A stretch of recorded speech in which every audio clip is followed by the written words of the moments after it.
terlihat di mana-mana gitu kan.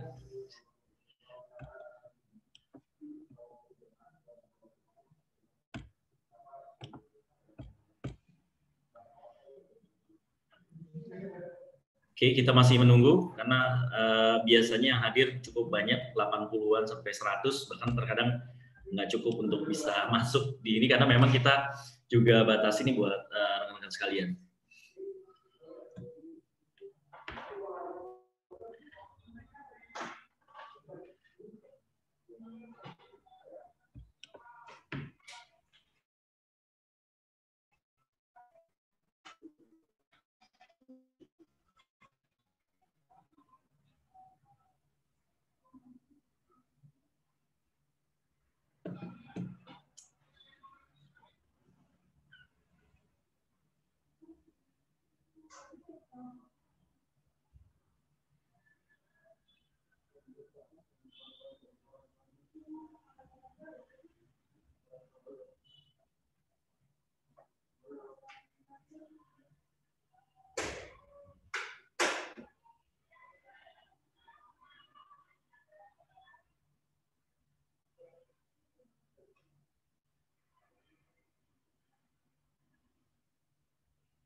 Oke.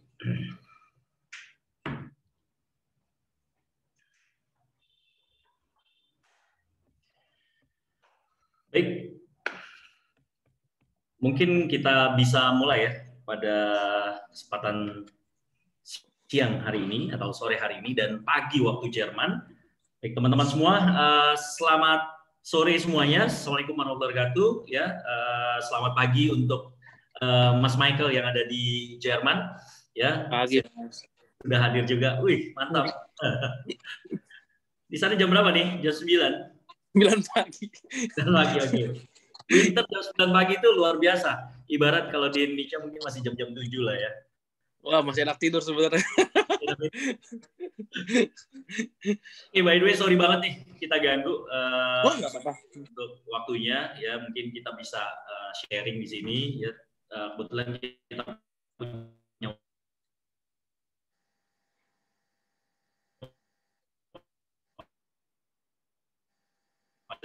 hanya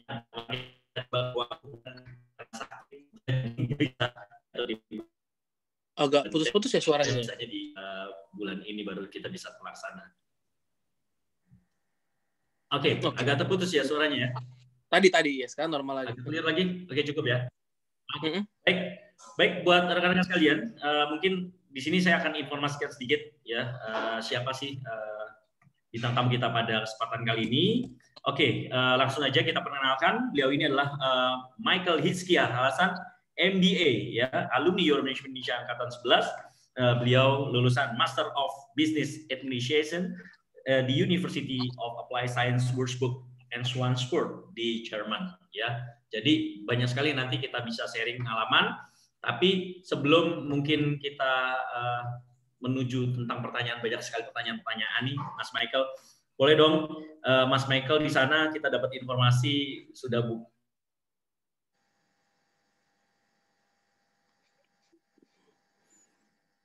putus lagi kayaknya, agak-agak macet. Kita bisa, mungkin kita bisa ini sendiri dulu, ya, dengarkan terlebih dahulu nih sedikit album Mas Michael. Nggak apa-apa ya, kita tapi by the way, albumnya udah kemana-mana gitu kan. Udah promonya nanti ada album kedua, insya Allah nanti akan diluncurkan juga. Oke, bagi buat teman-teman semua, sebentar saya coba share untuk albumnya di sini.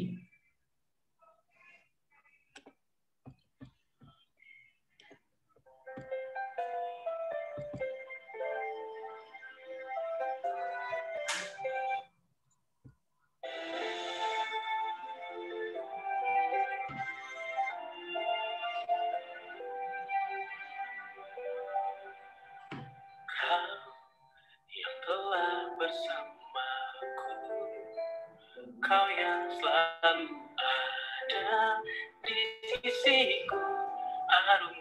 jalannya cinta ini, kau yang takkan pernah hilang dari dasar hati ini. Tak terbayangkan hidupku tanpa dirimu. Lagu ini ku ciptakan untukmu. Aku mau kau mendampingi hidupku dalam suka duka dan hingga nanti. Hanya maut yang pisahkan kita.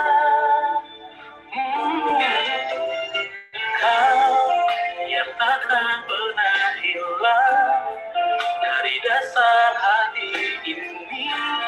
Selamanya ku kan selalu bersamamu. Lagu ini ku ciptakan untukmu. Aku mau mendampingi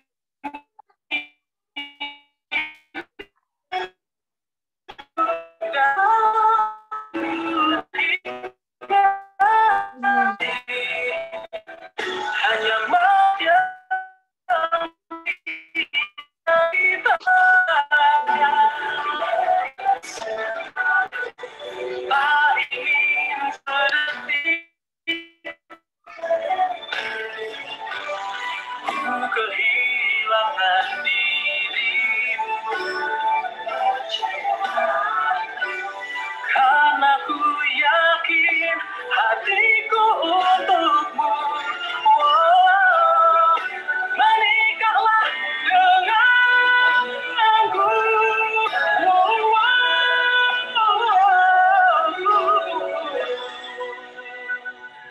lagu ini ku ciptakan untukmu. Aku mau kau mendampingi hidupku dalam suka duka dan hingga nanti. Hanya maut yang pisahkan kita.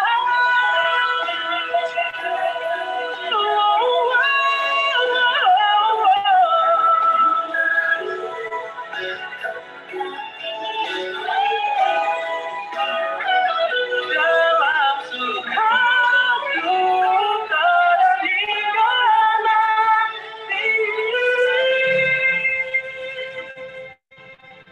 Hanya maut yang pisahkan kita.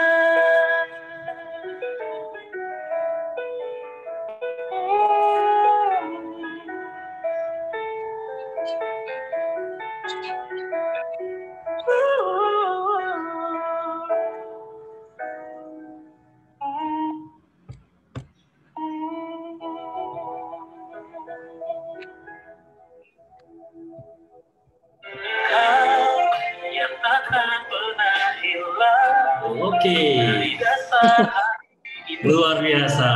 Selamanya. Kita Ada video. upload Kira buat bahas ini soalnya. saya sih nggak nyangka gitu kan. 1-2 tahun di Jerman, amazing banget gitu kan. Apalagi orang kadang-kadang susah untuk buat album di Indonesia. Ini buat album di Jerman sambil kuliah lagi. Kuliahnya kelar, albumnya kelar, keren. Itu luar biasa banget. Kita appreciate banget buat Mas Michael yang sudah benar-benar all out dalam hidupnya, pastinya. Karena apa? Jarang orang yang kadang-kadang sukses di pendidikan, sukses juga di karir dalam artian di sini adalah apalagi orang yang artis yang benar-benar buat album itu sangat sulit sekali gitu kan. Nah pastinya teman-teman semua yang hadir di sini ada mahasiswa, bahkan ada juga yang mungkin yang SMA. Beliau pengen tahu banget nih gimana sih Mas Michael bisa membuat itu bisa terjadi bersama-sama. Nah, mungkin bisa memperkenalkan terlebih dulu mungkin Mas Michael pada kita semua di sini. Silahkan. Oke, perkenalan dulu ya berarti ya. Yes, pasti. Ya, nama saya Michael Hiskia Halasan Damanik. Jadi kalau dari marganya sudah jelas, saya asli orang Batak. Saya berangkat ke Jerman bersama Euro itu tahun 2015 ya kalau nggak salah ya, 2015 bulan April. Jadi waktu itu saya mengawalinya ke Halle terlebih dahulu karena kuliah saya sebenarnya di musim winter. Cuman walaupun kuliah saya itu berbahasa Inggris, kami itu ada orang tua saya, Euro Management berpikir lebih baik lebih awal berangkat supaya bisa adaptasi dulu gitu loh. Jadi akhirnya saya dulu sempat Sprachschule walaupun bahasa Jerman saya sebenarnya nggak bagus-bagus amat ya, karena memang karena kuliahnya bahasa Inggris dan juga ya bisa dibilang kerjaan juga sekarang dipakainya bahasa Inggris, tapi bahasa Jerman itu penting. Jadi saya masih ada sampai B1 gitu loh. Masih bisa mengerti lah, tapi nggak nyampe tes DAF. Paling itu singkatnya. Oke, Mas Michael nih, jadi kan memang itu adalah pernah berpikir nggak sih akan kuliah ke Jerman? Itu pikiran itu sejak kapan muncul? Ya kan? Mungkin dahulu Pak Habibie pernah cerita juga ke kami semua di sini. Ya kalau dia ke Jerman memang sudah dari kecil ingin ada cita-cita, ingin kuliah ke luar negeri, ingin ke Jerman dan sebagainya. Kalau Mas Michael ini gimana nih? Kira-kira cita-cita itu baru sebesit setelah lulus S1 mau S2 ke Jerman atau memang sudah dari awal memang untuk studi ke luar negeri atau ke Jerman? Ini sebenarnya suatu ketidaksengajaan sih sebenarnya, karena saya sendiri pengagum negara Inggris sebenarnya. Jadi kalau sepak bola tuh sukanya Chelsea, timnas Inggris gitu ya. Cuman waktu itu pas saya udah kerja, jadi waktu S1 dari Tarumanegara selesai, saya sudah kerja di Development Bank of Singapore gitu ya, selama 1 tahun 4 bulan. Nah tiba-tiba kepikiran aja, mumpung masih muda, pengen kuliah ke luar negeri nih gitu kan. Cuman kan harus kita akuin bahwa perbedaan harganya mencolok banget itu. Jerman, Amerika, Inggris, Australia kan. Akhirnya ya singkat cerita cari-cari info dulu, mungkin di Euro masih ada Mas Hari ya, itu loh Mas Hari namanya, benar kan dulu. Jadi akhirnya bareng sama Mas Hari kita diskusi bla bla bla bla, ya akhirnya terpilih lah di Jerman ini. Nah, awal pertama kali tiba di Jerman memang seperti apa sih yang dirasakan waktu itu? Atau udah pernah pengalaman sebelumnya ke Jerman? Ke Jerman belum. Pertama kali ya? Langsung first time. Tapi kalau ke luar negeri ya mungkin dulu udah pernah ke Amerika kan, tapi maksudnya tetap aja suasananya beda dan pengalaman satu A2 lah waktu itu pergi kan. Tapi itu pun kayaknya malah waktu tes itu angka-angka tuh kayak fasih banget ya, begitu sampai sana bayar aja susah. Nanya harga tuh susah. Jadi untung juga lebih cepat sedikit sih berangkatnya. Meskipun kuliah bahasa Inggris kan kita kan tetap sosialisasi sama orang situ kan. Jadi memang harus bahasa Jerman penting ya, walaupun kita program master penting. Itu penting hari gitu ya Mas Michael ya. Iya, betul. Paling enggak kalau memang istilahnya pengen tetap di bahasa Inggrisnya, kan ada juga beberapa orang mikirkan ngapain gitu kan. Enggak apa-apa, tapi at least selama di Jerman ya paling enggak mengertilah apa yang mereka bilang. Enggak sesempurna banget tapi mengerti yang mereka bilang. Itu udah ngebantu. Yes. Nah, kira-kira yang pertama kali dirasakan pada saat tiba di Jerman itu apa, bingung, susah, atau untuk mungkin makan susah atau apa gitu yang kira-kira dirasakan oleh Mas? Kebetulan sih saya orangnya tipenya nggak terlalu homesick banget ya, begitu sampai ya senang-senang aja. Ya paling yang kangen tuh nongkrong-nongkrong ala Indonesia itu aja yang nggak ada. Karena kalau di sini nongkrongnya di bar semua, saya nggak terlalu interested sebenarnya, nggak terlalu senang gitu. Takutnya kalau di Indo kan kita bisa nongkrong di Roti Bakar Edi, di mana gitu kan. Itu aja yang kita kangenin sebenarnya. Sisanya sih aman-aman aja. Oke, selanjut diterima di Universitas Würzburg and Schweinfurt. Ya, untuk ngambil program MBA program nih. MBA nggak mudah juga sebenarnya. Ya, siapa yang mudah MBA itu sangat susah. Kalau dibilang kalau misalnya kita mau ngambil yang untuk bisnis aja yang biasa, yang Master Science yang bisnisnya itu mungkin agak ini. Tapi kalau program MBA ini kan agak susah banget nih. Kira-kira Kira-kira bagaimana sih bisa beradaptasi kuliah di mungkin bersaing dengan orang luar juga, asing semua, teman-temannya Mas Michael gitu kan. Apalagi mungkin dosennya langsung ngomong pakai mungkin English gitu dan sebagainya. Apa sih kira-kira yang menurut Mas Michael menjadi tantangan Mas Michael pada saat itu? Mungkin buat pengalaman buat teman-teman semua juga nanti ke depan yang harus dipersiapkan juga apa? Tantangannya sih sebenarnya waktu itu metode pembelajaran ya. Memang waktu itu sebenarnya udah dikasih tahu kita ini masuknya Fachhochschule gitu loh, bukan masuk universitas. Karena agak beda tuh sistemnya. Kalau universitas sama kayak kita di Indo ada dokter atau dosen ngajar, kita catat kita apa. Sampai Fachhochschule itu nggak ada itu. Jadi langsung datang bikin grup, dikasih misalnya contoh ya, kita belajar strategic management. Udah, langsung grup ini strategic management, kita membahas tentang Siemens Healthcare. Nah, tuh pikirin sendiri dah mau presentasi apa. Nah, di situ aja sempat agak-agak stres sih. Waduh, ini apaan yang mau di presentasinya cuma gitu doang. Dosennya cuma ngasih tahu gitu aja. Ini temanya Siemens Healthcare, presentasiin strategic manajemennya bagaimana gitu. Tantangan besar sih itu. Agak kaget waktu itu. Gitu ya. Ya, kadang kan biasanya kita kan diterangin ini kalau metode Indonesia kan gitu kan sama kan. Ya. Strategic manajemen adalah bla bla bla bla bla, paling enggak nerangin dikit lah. Ini enggak. Langsung case. Pusing. Jadi emang harus siap gitu kan akan hal itu gitu ya. Benar, dan benar-benar blank loh. Maksudnya saya tuh S1-nya ekonomi, masih akuntansi gitu. Gimana mereka yang sempat teknik, itu kemarin juga sama stresnya pasti saya aja ekonomi bingung. Cuman dikasih Siemens Healthcare tok buat presentasi. Nggak ngerti maksudnya apa. Jadi sebenarnya kita dosen di sana, profesor di sana enak nggak sih kalau misalnya kita mungkin ada sesuatu yang kita ingin tanya dan sebagainya, mereka welcome nggak sih dengan kita mungkin orang luar, orang asing itu untuk diskusi setelah jam kuliah? Harus kita akui ya, saya berani ngomong ini karena kan saya S1 di Indonesia, jadi saya bisa perbandingin langsung. Harus kita akui, dosen-dosen luar negeri itu, saya nggak bilang lebih pintar, mungkin kalau ilmu sebenarnya sama. Tapi mereka lebih objektif dalam menilai sesuatu. Terus, dan juga mungkin, saya nggak ngerti juga, kalau di Indonesia kan, kayak saya dulu mau diskusi, kayaknya susah banget cari dosen gitu, sampai ngajar-ngejar. Bahkan mau tesis pun dosen yang ngajar di mana gitu kan. Kalau di sini nggak, dia cukup di email, habis itu, kalau emang kita butuh banget, dia bisa langsung sekarang dulu bukan Zoom namanya Skype ya. Kita Skype, jadi semudah itu, hanya tinggal atur waktu Skype 15 menit 20, nggak perlu ketemu gitu. Jadi benar-benar dia apa ya saya bilang ya mungkin dia benar-benar mencintai pekerjaannya, bisa gitulah kalimat saya mungkin ya. Kenapa saya berani bilang begitu, karena kan nggak cuma saya yang minta untuk ketemu. Pasti kan banyak juga, dan dia ngajarnya juga kadang-kadang nggak satu kampus, banyak kampus juga. Jadi di situ yang saya rasa agak berbeda sedikit. Kalau ilmu saya yakin kita nggak kalah pintar. Cuman di sinilah sistem sebenarnya.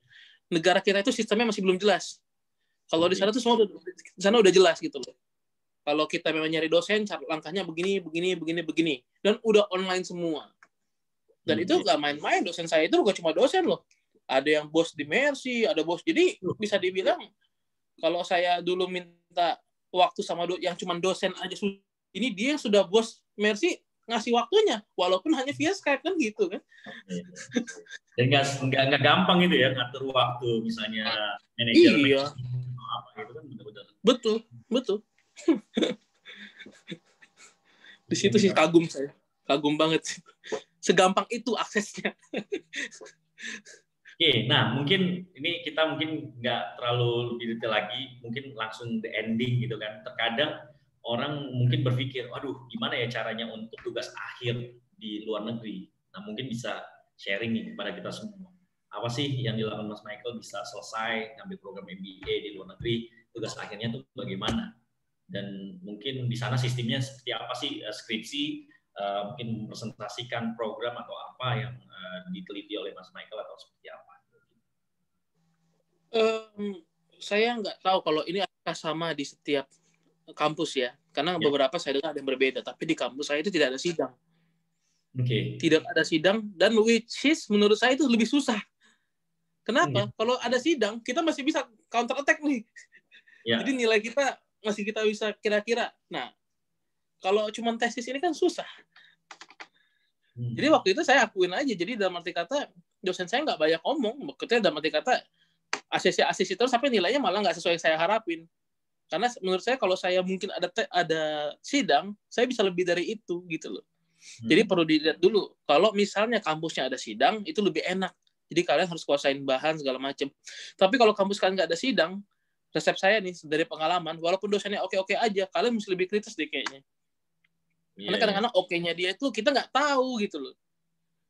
Itu aja sih paling sistem. Yang agak-agak susah tuh kalau dia cuma sidang doang. Mungkin ada orang bilang, enak kan nggak usah sidang. Justru menurut saya enggak. Karena kita nggak bisa ngembangin ini isinya apa gitu loh. Iya kan? Jadi kita nggak bisa, istilahnya, ya kalau dosen baca, dia bilang oke-nya dia tuh nilainya A, B, C, atau yang mana, kan nggak tahu kita. Di situ kadang-kadang yang susah. Jadi resepnya itu aja. Jadi kalau kampus kalian nanti misalnya nggak ada sidangnya, kalian harus lebih kritis waktu nanya dosen. Pak, oke-nya di mana nih Pak? Atau Pak, apakah oke aja, apa nggak ada yang kurang Pak? Nah, mungkin kesalahan saya waktu itu gitu. Pas dibilang oke, ya udah oke gitu. Dan intinya itu hasil langsung dikeluarkan oleh pihak kampus ya. Hasilnya apa dari penelitian atau dari disertasi tersebut? Iya, langsung via online nilainya semua, via online.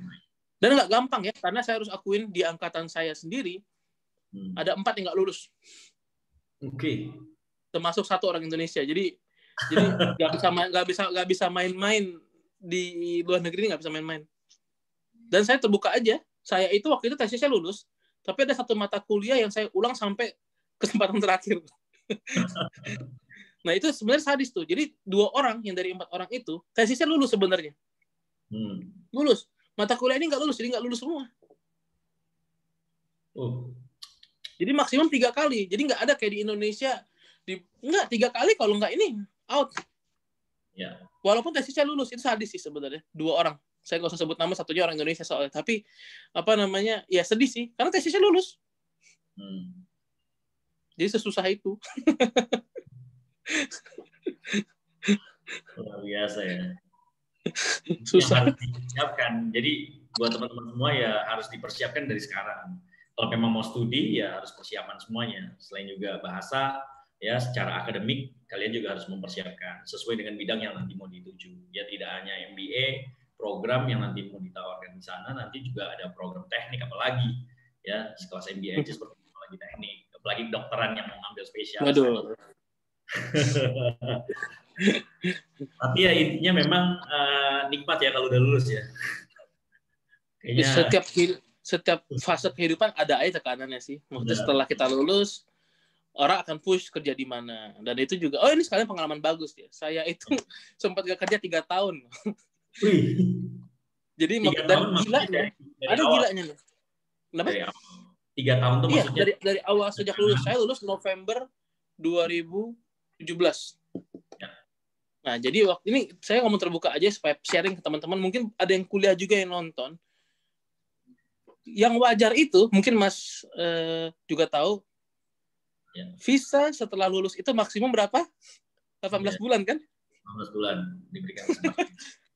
How I can survive sampai 3 tahun gitu mencari kerja di sini. Jadi gini, saya mesti meluruskan juga 2. Yang pertama, bukan berarti saya nggak mau pulang. Kenapa saya sampai selama itu nggak kerja? Jadi intinya gini, pada saat saya melamar, saya nggak melamar kepada satu perusahaan aja, banyak. Interview ada, bahkan udah sampai interview yang langsung face to face, ya kan? Tapi nggak dikabarin bos, tidak ada ya atau enggak, tidak ada ya atau enggak. Akhirnya sampai 18 bulan ya, dipanggil dong saya ke imigrasi kan, udah mau ditendang. Cuma saya argumen sama mereka gini. Ini buktinya, gak cuma 1, jadi memang banyak yang udah interview ya. Yang udah interview doang nih, jangan cuma yang kita apply. Kalau kita apply mah bisa ribuan, yang ada interview aja kita kasih. Tuh 2, 3, 4, 5 gitu kan. Dari 5 ini Pak, saya bilang, ini tidak ada yang ngasih kabar ya atau enggak. Saya bukan nggak mau pulang. Kalau mereka bilang enggak, saya pulang. Tapi gimana caranya saya mesti pulang? Seandainya nih, waktu interview kan, posisi saya sudah punya visa bekerja di Jerman. Jelas. Ya. Kalau saya pulang, dipulangkan, terus Anda bilang saya mesti urus lagi visa baru ke dubes, ya itu nggak fair menurut saya. Kecuali Anda pulangkan saya, tapi begitu ini keterima, saya bisa masuk. Itulah argumen saya waktu itu. Tapi setelah itu saya nggak berhenti. Jadi ada perusahaan baru lagi, ada perusahaan baru lagi. Jadi waktu mereka mau, istilahnya kan saya setiap 3 bulan dipanggil ya, karena lama loh itu. Dari 18 bulan sampai 36 kan lama itu. Tiap 3 bulan saya dipanggil, saya menghadapi mereka terus tuh. Sampai mereka mikir, Mas gak nyerah-nyerah. Lah, sekarang gimana saya mau nyerah? Anda bisa telepon, saya kasih lah kartu nama yang interview kan. Anda bisa telepon, tanya aja satu saya. Mereka juga bilangnya nunggu. Jadi intinya saya bukan nggak mau pulang, tapi saya merasa nggak terhormat pulang tanpa ada kekalahan. Ngerti kan? Kita udah perang nih, kita udah perang. Terus kita belum kalah mesti pulang. Saya sih nggak gitu mentalnya. Sampai saya benar-benar kalah, saya pulang dengan hormat gitu. Tapi kalau misalnya kita belum kalah, gimana gitu loh. Akhirnya kayaknya mereka ngerti argumen saya sih. Itu aja poin saya sebenarnya. Saya nggak muluk-muluk pengen ada orang mungkin, saya pengen bertahan di Jerman karena enggak. Saya nggak angkat itu. Yang saya angkat adalah saya udah terlanjur berperang, udah terlanjur berdarah nih. Masa iya belum nyampe finish saya mesti pulang kan kira-kira gitu kan? Yes. Sampai puji Tuhan itu yang paling gila 2020 itu kita tahu ya pandemik. Ya. Susah nyari kerja, tapi saya malah keterima kerja di bulan Oktober 2020. Wah, luar biasa. Orang pada dipecat di luar kerja ya.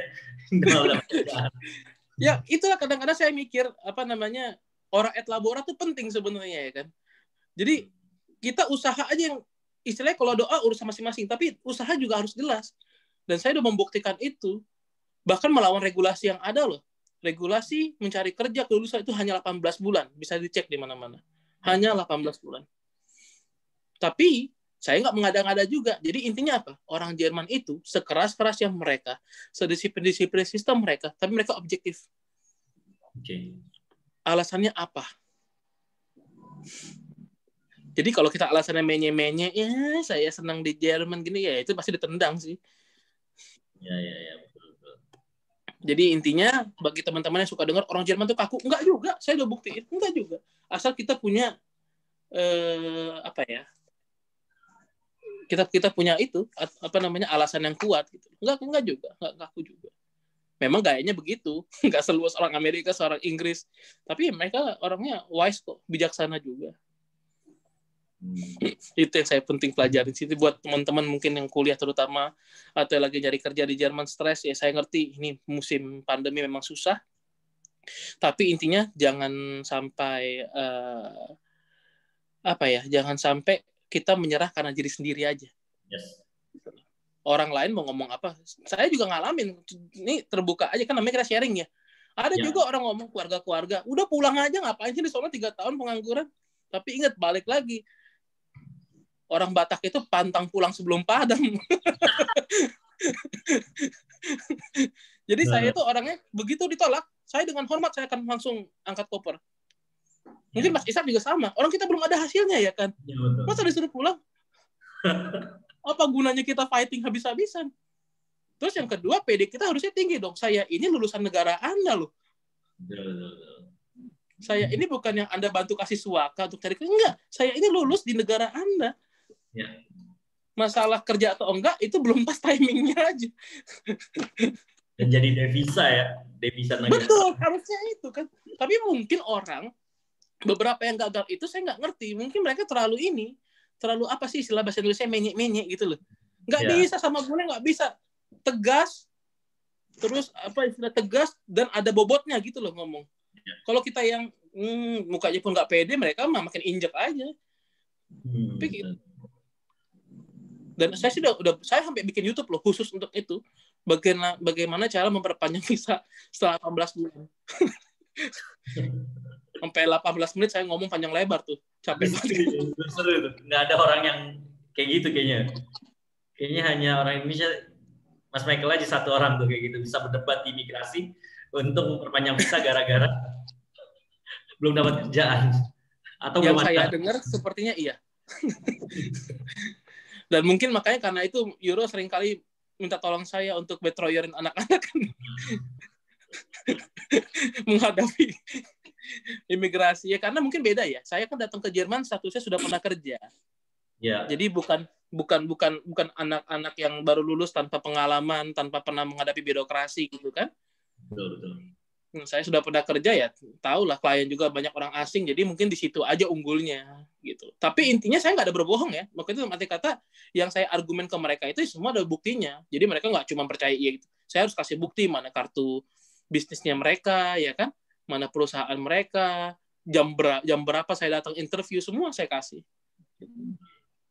Nah, kita bicara masalah kiprah nih, Mas Michael. Ya. Sekarang aktivitas Mas Michael kerja di mana dan sebagainya, mungkin bisa buat sharing buat kita semua. Kok bisa sih di masa pandemik bisa dapat kerjaan? Bahkan banyak perusahaan-perusahaan yang malah memecatkan semua orang-orang pegawai ya kan gitu kan, dikarenakan kondisi pandemi ini. Nah, penasaran juga kita karena ini perusahaannya bergerak di bidang apa? Kok bisa sih di masa pandemik malah meng-hire orang seperti itu? Ini kalau saya jelasin lagi lebih kaget lagi Mas Isak nih. Oh, saya gitu. bekerja di sebuah GmbH yang di bidang food and beverage, berarti restoran. Tapi ini sudah GmbH. GmbH. Oke. Sudah GmbH. Nah, di sini juga saya mempelajari, mungkin buat sharing buat teman-teman, saya nggak gengsi dengan gelar MBA saya. Ya. Jadi gini, saya melamar ke restoran ini. Jadi restorannya restoran Jepang. Yang sudah punya 10 cabang di Jepang, 2 cabang di Jerman. Bayangin. Dia punya 2 cabang di Frankfurt, 10 cabang di Jepang. Saya melamar untuk manajemen candidate. Oke. Tapi selama 6 bulan pertama, saya harus mulai dari bawah. Dari bawah tuh apa? Ini saya terbuka. WC, bersihin WC, dapur, servis, minum. Kenapa ini penting? Gimana saya bisa jadi manajer kalau saya nggak ngerti basicnya seperti apa? Yes, betul. Karena background saya bankers. Dan saya nggak gengsi untuk ini. Sama sekali nggak gengsi. Cuman, ini sepertinya akan agak mundur sedikit. Karena begitu saya masuk kerja bulan Oktober 2020, seperti yang Mas Isak tahu, November sampai saat ini, Jerman tuh lockdown. Betul. Jadi perusahaan saya tutup sementara. Ya. Jadi restoran saya tutup sementara, tapi sebenarnya dalam kontraknya itu 6 bulan. Tapi ya saya juga akan wise lah. Nanti seandainya pun nanti mereka masuk, tetap saya hitung itu bulan kedua saya probate child kok. Jadi bukan berarti 6 bulan dari Oktober. Nggak boleh gitu juga kan kita. Kan semua sedang ngalamin kesusahan seperti ini. Tapi ini maksudnya contoh bahwa apapun gelar kita jangan gengsi. Saya sebenarnya jujur ya, sempat kaget juga waktu bos itu ngomong, mau nggak kamu 6 bulan probate child dulu sebelum manajer? Saya mau tahu kamu mengertinya sebagaimana, terus bagaimana chemistry kamu dengan nanti orang-orang kitchen, orang-orang service. Ini penting loh. Ya. Karena dia dulu bilang pernah langsung jadi manajer, nggak ada chemistry-nya, rusak. Tapi saat kita mengerti, kadang-kadang bisa gini, saya udah di service kan, berarti sebagai manajer saya tahu apa sih yang orang service inginin, apa sih yang orang kitchen inginin. Terus ditanya, emang ada hubungan sama MBA? Ya jelas ada dong. MBA itu apa? Master of Business of Administration. Berarti dalam restoran ini adalah bisnis kan? Dan bisnis jangan selalu dianggap mesti CEO. Ya orang nggak ada yang langsung jadi CEO. Semua mesti mulai dari bawah. Yes, betul. Jadi itu sih poin hidup saya sih situ mikirnya. Sama lah kayak Euro. Saya harus akuin juga. Dulu nggak sebesar sekarang kan? Nggak ada yang langsung instan jadi besar. Dulu masih kantornya di Jaya. Bener kan? Saya masih ingat tuh waktu ngobrol sama Pak Bimo. Sekarang tiba-tiba punya kantor sendiri. Di wilayah daerah Menteng lagi. Ya sebenarnya sama sistemnya. Kalau kita emang di bisnis ya memang begitu. Mulai dari kecil jadi besar. Jadi maksud Michael itu sebenarnya hidup itu selalu ada tahapnya. Tahap kita susah. Mungkin ada yang masuk stud call nanti. Setelah itu dia senang. Habis itu ada tekanan baru untuk lulus S1. Habis itu ada tekanan baru lagi untuk kerja atau ambil S2. Ya, akan terus begitu. Tapi intinya ya kita harus semangat. Semangat dan fight. Ya. Fight. Siap di sana. Nah, ngomong-ngomong nih, selain juga masalah karir yang tadi, ada juga kan karir untuk membuat album ini yang luar biasa. Ya nggak semua orang nggak akan bisa kayaknya. Jujur ya, sekelas mungkin artis musisi Indonesia terkenal mungkin Ahmad Dhani pun sampai kuliah sambil buat album tuh gila. Itu agak nggak make sense lah ya, nggak masuk akal gitu. Itu gimana ceritanya Mas Michael bisa? Dan jangan lupa loh, gue indie label loh, bukan label, indie label ya. Lebih susah lagi. Bisa untuk promosi itu susah. Kalau label mungkin udah enak. Udah punya Betul. payung besar. Sekarang kalau indie nih udah bener-bener aduh. Nah, itulah gunanya kuliah kemarin, saya mikir bisnisnya mesti kemana nih. Yes. Bayangin ya, saya bikin single 1, permohonanku, kedua merelakanmu, radio nggak ada yang putar. Ya. Tiba-tiba muncul lagu ketiga, yang memang semua mungkin tahu ya, Pendamping Hidupku, masuk chart 10 besar Gen FM, 3 besar iRadio. Ya balik lagi saya cuma mikir, ya jalanin aja lah apa yang kita suka, udah nggak usah mikirin dulu terkenal atau enggak. Apalagi indie ya, agak-agak susah-susah gampang tuh kalau indie. Jadi bagi saya sebenarnya, walaupun lagu ini nggak viral-viral banget, tapi dengan bisa masuk 2 besar radio Indonesia, Gen FM sama iRadio, itu udah achievement buat saya.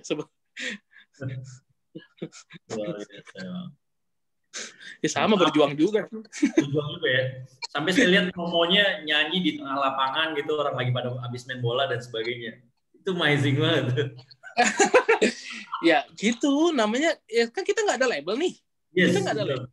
Kita nggak ada, ya kita manajernya gue, bagian promotion gue, semuanya gue, ya akhirnya ya itu. Harus begitu. Harus gitu ya. Harus gitu. Terus orang bilang kalau kerja sama nyanyi milih mana? Nggak bakal bisa pilih, gue sampai sekarang jawabnya juga. Nggak akan bisa pilih. Jalanin aja semuanya. Jalanin semua. Nanti tanggal 12 ini, Pendamping Hidupku itu gue bikin versi Inggris. Dan itu udah gue kirim juga ke Spotify pusat di Amerika. Kita lihat nanti apakah... Jadi gini, di Spotify itu ada namanya playlist New Music Friday. Jadi itu playlist Spotify punya yang ada di semua negara. Jadi New Music Friday Indonesia, berarti Indonesia, New Music Friday Amerika. Dan itu sekarang lagu saya lagi di audisi tanda kutip untuk masuk ke playlist itu. Kita lihat tanggal 12 nanti apakah masuk. Jadi emang saya versi bahasa Inggrisnya saya bikin. Saya pengen coba go internasional gitu sebagai artis indie. sambil kerja juga nggak ditinggalin gitu loh. Gitu ya selalu. Tapi maksudnya gimana ceritanya gitu, bisa beriringan sambil kuliah kemarin, sambil kerja, sambil juga bikin album tuh gimana? Apa memang udah dari Indonesia dulunya mungkin udah punya album tinggal, dan kebetulan katanya komposer atau misalnya arrangernya di sana ya, musik ininya orang sana langsung, orang-orang Jerman langsung. Ya enggak, kalau misalnya di lagu pertama iya. Lagu pertama iya, tapi lagu ketiga itu kita cuma rekamannya aja di sana. Tapi memang kebetulan kalau yang untuk bahasa Inggris ini agak, karena persiapannya agak udah lebih rapi, jadi gue kerjasama sama Matthew Tassa. Jadi Matthew Tassa itu sudah pernah dapat 10 platinum sama 7 titanium di musik Jerman. Jadi dia kemarin ngebantu direct vokalnya itu. Jadi ya mungkin Mas Isa tahu, gue mungkin orangnya agak luas bergaul ya. Jadi ngobrol ke orang kemana siapa. Jadi ya ngalir aja gitu. Kita nggak boleh menutup diri kalau mau kayak gitu. Apalagi tanpa label, tanpa apa, itu susah loh. Seorang Matthew mau bantu gue itu susah. Siapa Michael nih? Nggak kenal dari Atta Beranta. Ya kalau kita nggak dekat, kita nggak kenal. Tapi sempat juga ya ngasih ngasih informasi, ngasih apa lagunya ke mereka dulu dan sebagainya, seperti itu ya, baru bisa. Pasti. Jadi mungkin Matthew ini nerima karena saya bilang lagu ini sudah pernah peringkat 3 chart radio Indonesia. Dan saya bikin versi bahasa Inggris karena saya yakin kan saya rilis tanggal 12 ya untuk yang Spotify. Tapi tanggal 14-nya saya taruh YouTube. Kenapa? Karena lagunya memang pas. Kan Pendamping Hidupku kan versi bahasa Inggris cocok untuk Valentine's Day. Jadi itu sebenarnya poinnya kemarin. Kenapa rilis tanggal 12.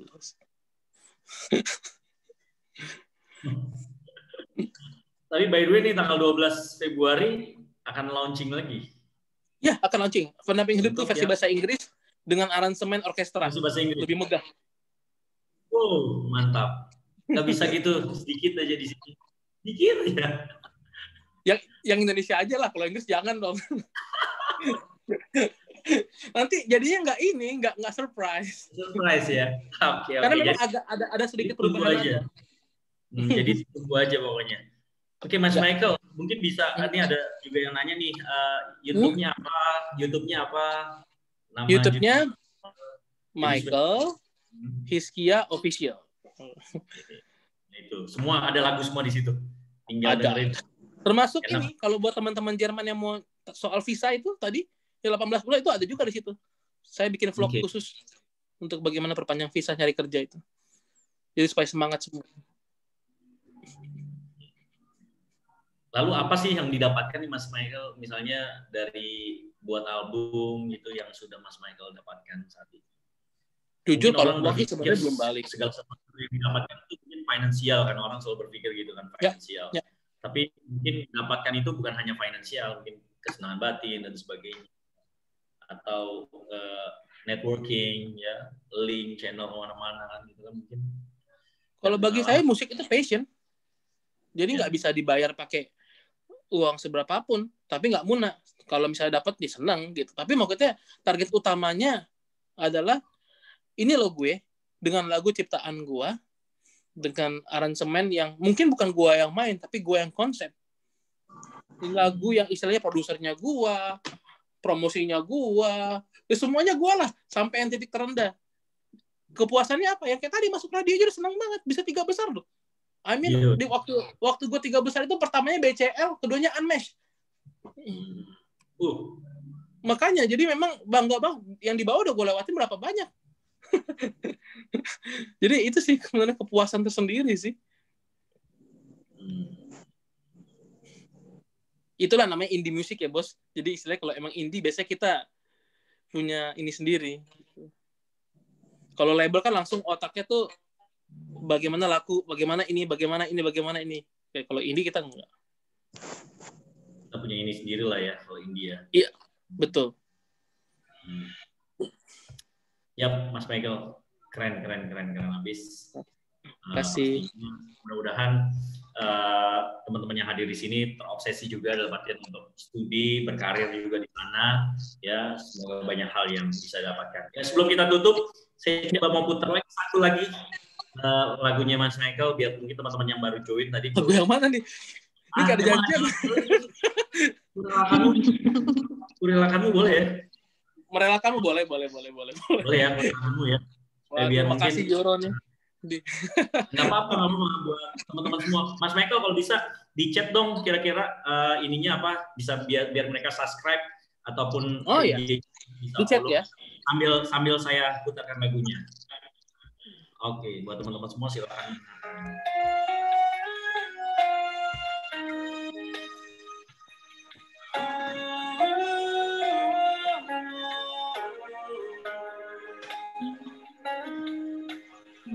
Aku tahu semua ini tak mudah.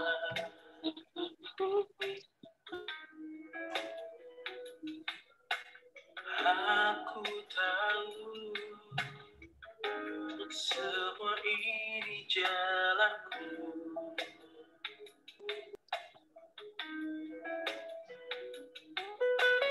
Aku tahu kau memutuskan perginya, tak mengapa.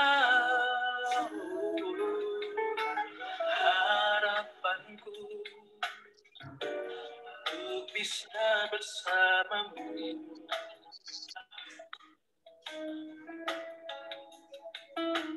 Harapanku bahagia bersamamu.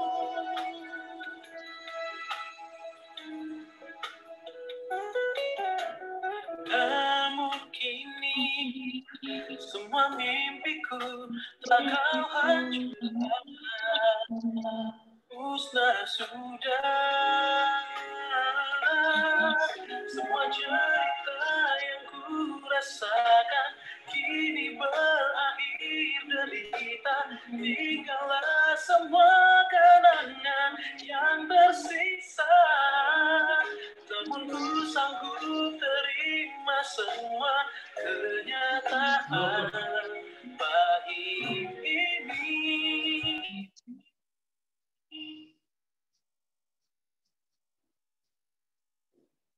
Kok tutup sih?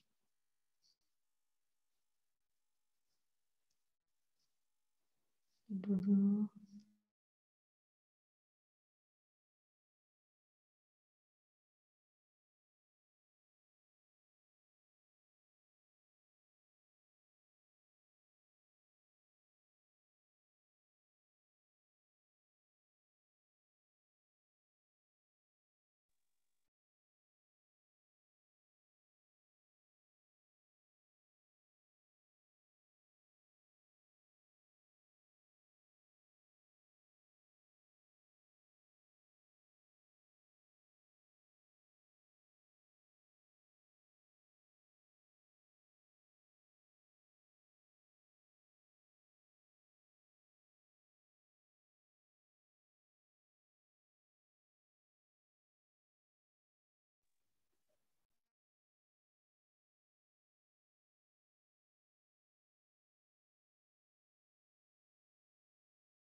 Hati ini tak mampu pergi sertakan tangis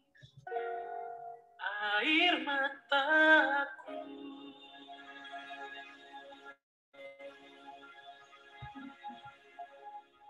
Relakan kau pergi dengannya, asalkan engkau bahagia. Ku sanggup terima semua keadaan.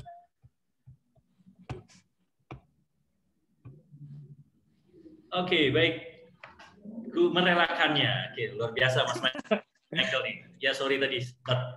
Ya, nggak apa-apa. Nanti kan bisa mampir di YouTube langsung. Oke.